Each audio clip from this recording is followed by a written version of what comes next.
Razman, the pandemic hit so many so hard. You also experienced this with the loss of your job. Can you walk us through the cusp of what you were doing before we went into lockdown and then how things changed for you? Well, I was working with a software as a service company for the last 2 years from 2018. And at the end, which is on November, I got the one-to-one with the HR and my boss and say that we have to let you go because the economic was not doing well globally. And of course, it was a bit, how to say, a surprise because I lasted for 2 years in the company, and only at the end it came to bad news. And of course, can I just pause you there just 1 second? We've got a weird sound interference. Is it us? No, I think it might be. It's like scrabbling sort of sound. Scrabbling? Yeah, we just want to make sure that what you're saying is. Can you move your cable around and see if it's you? Just your cable. Hello, hello. Oh, that's the one. Oh yeah, I think it's from that thing. I think it's rubbing on your baju. Oh, okay. Yeah, it's no, okay, baby. Don't worry, yeah, it's fine. Just don't move around too much. It's okay. Or just hold it away from your baju, if you know what I mean, just like this. Yeah, and then, yeah. I'll put it a little bit forward so it is not stretching. Perfect. Yeah. Oh, okay. So that's what I was saying. Some mechanical voice. And that's the one. I don't know what it is. Is your laptop? Is your phone? Is it? What about now? Oh, we're good. Yeah, we're fine. Okay. Okay. So. Okay, so we just play back what you were saying so you can pick up. Hang on a second. Okay, we'll stop at a surprise. So when HR spoke to you, you were a bit surprised. So if we can just go back from there and you just start off saying. Okay, cool. Okay. Okay. So yes, I was surprised to get the one-to-one with the HR and my boss. It was early morning, and of course, it was a shock for 1 day. I was like, don't know what to do. Right after that, okay, I come to senses that they had to shut down my computer. Everything was within 1 hour. So I cannot use the company devices or computer, email, and so on was shut down. So I have to revert to my old laptop to start looking for what's next. When was that exactly? 27 November. November. So this was 2020. 2020. So from March, I mean, when a lot of countries in the Southeast Asia start getting, we were hit by COVID. Were you already slightly concerned by then already, or nothing? You weren't even thinking about it. Yeah, during that period, I was changing role. I was doing because it's a startup. I was wearing a multiple role throughout the 2 years. So I was doing previously. I was doing pre-sales. Then I moved to technical marketing. So I'm trying to fit to a new marketing global team. And eventually the whole marketing was shut down as we speak today. So even my boss is not longer there. Oh, wow. So it wasn't just everybody got affected. A certain department, and they are reducing the Asia Pacific office also. Reducing, I mean, all the sales and support, I would say, into 1 person only out of last time we have more than 10. Okay. So you had this surprise, and as you said, it's so fast, right? You get told that day, and that same day, within an hour, you've lost all access to the outside with your sort of devices and all sorts of things like that. And I would imagine, you said it took a day, you were a bit shocked to sort of, then it starts, the shock wears off, and then reality sets in. So when reality started hitting in like the next day, how did that start to impact you mentally and emotionally? Well, I do have my family, and I'm I would say, a single breadwinner. So that put another stress to the family. I guess we all know that living in Singapore is not cheap. Costs, everything is triple than Malaysia. The cost of sending the kids, or even daily necessity.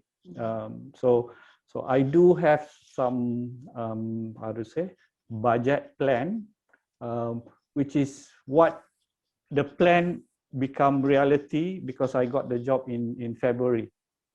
So almost 2 months grace period. And throughout that 2 months, of course, sending application, making some network calls through, because I'm a bit senior in my role. So it's not easy to compete with the other, I would say, millennium, who is more active, more up to date on the technology. Right. So you're an old man lah, basically. Yes, yes, Asha. Okay. So Yeah. So yeah, carry on. Yeah. So every week I will say I did got a call, interview, and the process start a week after that. Yeah. So the funny thing is the headhunter from UK managed to call me, and we were talking to a satellite provider, which is HQ in Singapore, that provide broadband throughout the whole Asia Pacific.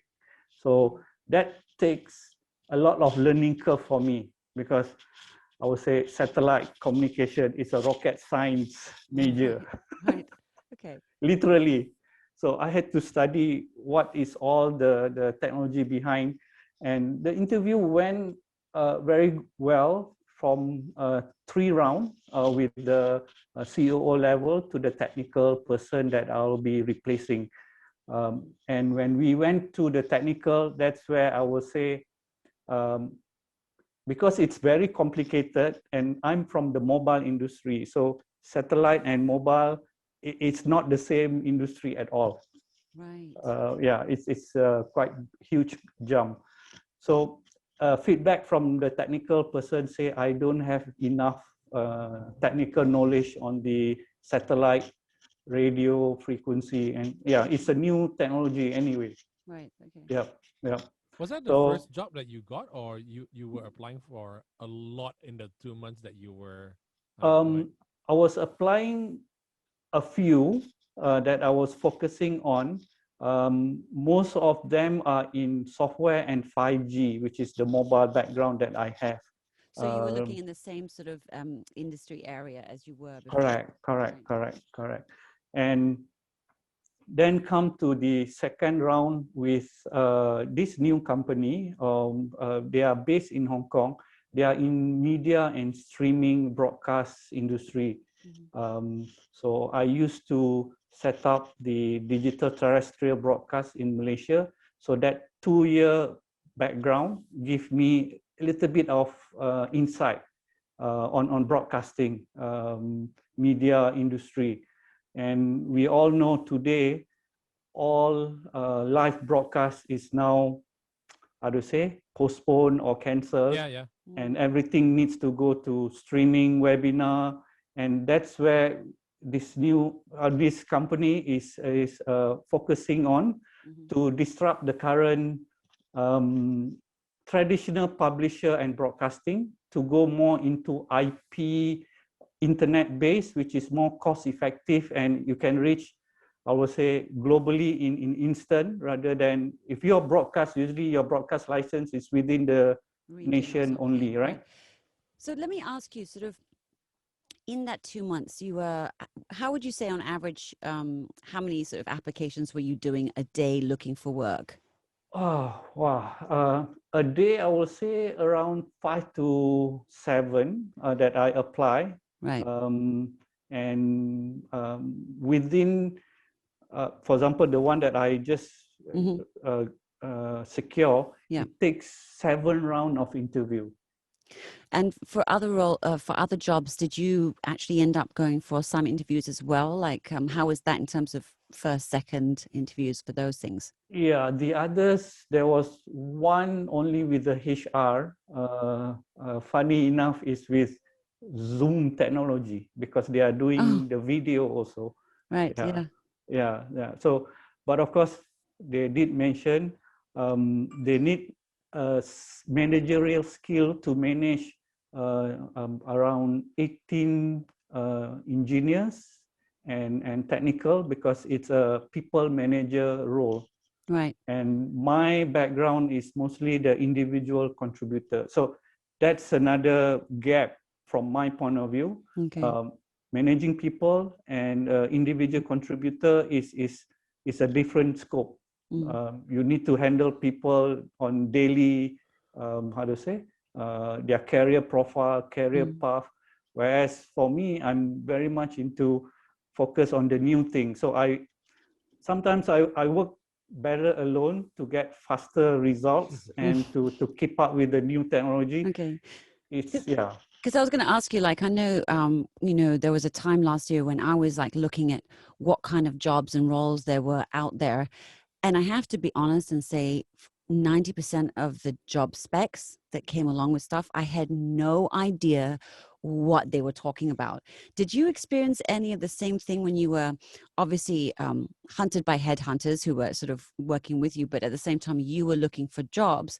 Did you have any kind of concern about whether you were even still relevant with what you had, seeing as the world and the landscape of jobs was changing so fast? Yes, I think that is one of the continuous improvement or continuous learning that I've done for the last 2 years. I would say, example, if we are talking about cloud today, during my time, we don't have cloud. So when I was with this SaaS company last 2 years, so one of the learning curve I need to learn is learn cloud.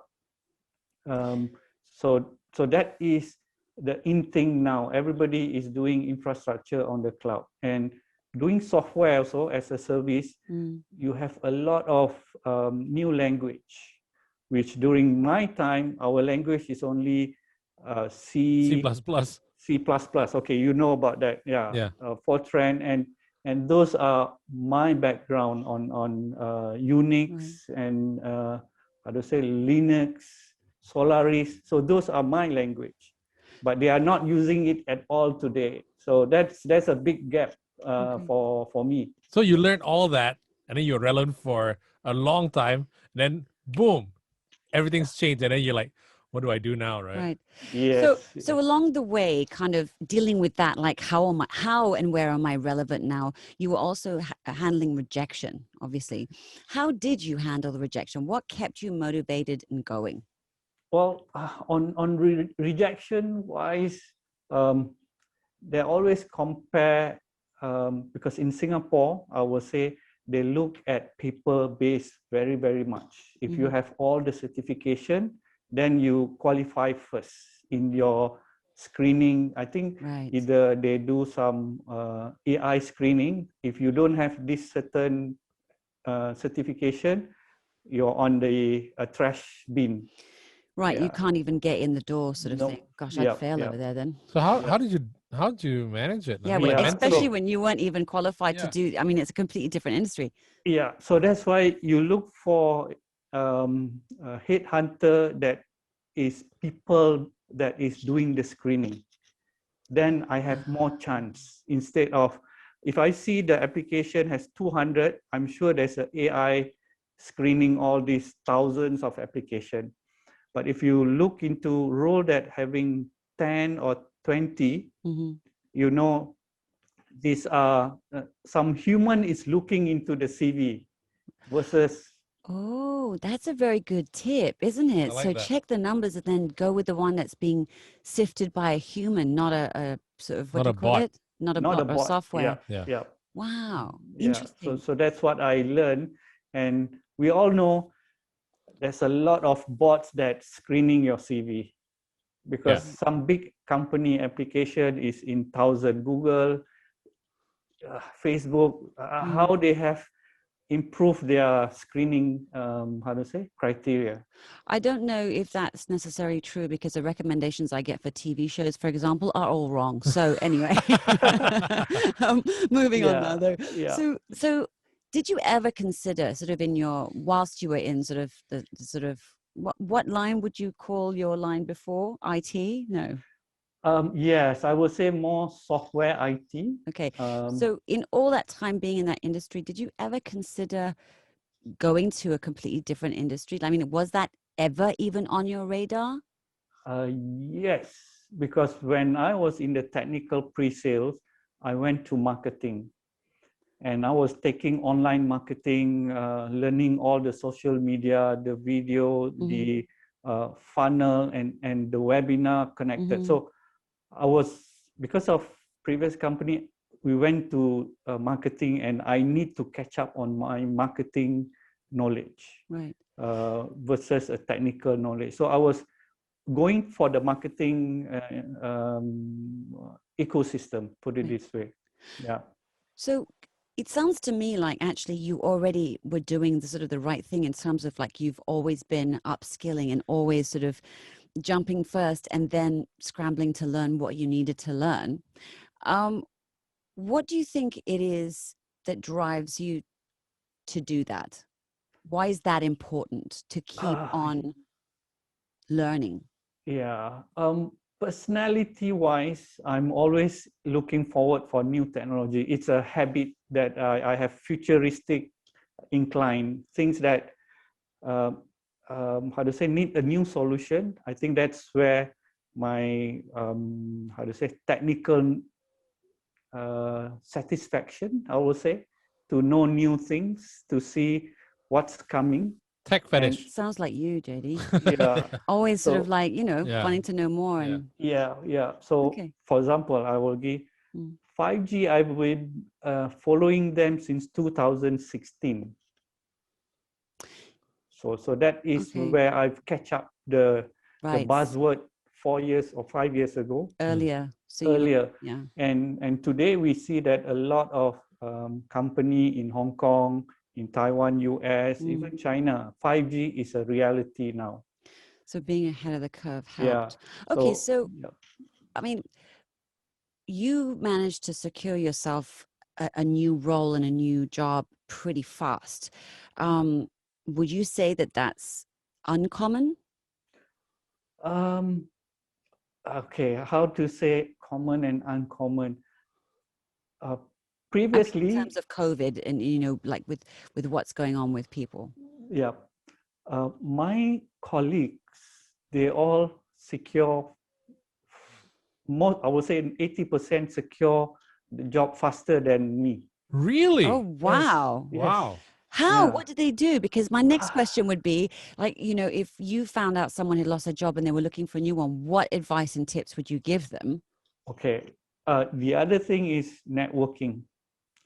In order to get faster, once you spread your news that you are open to network, people will reach out to you. Yeah.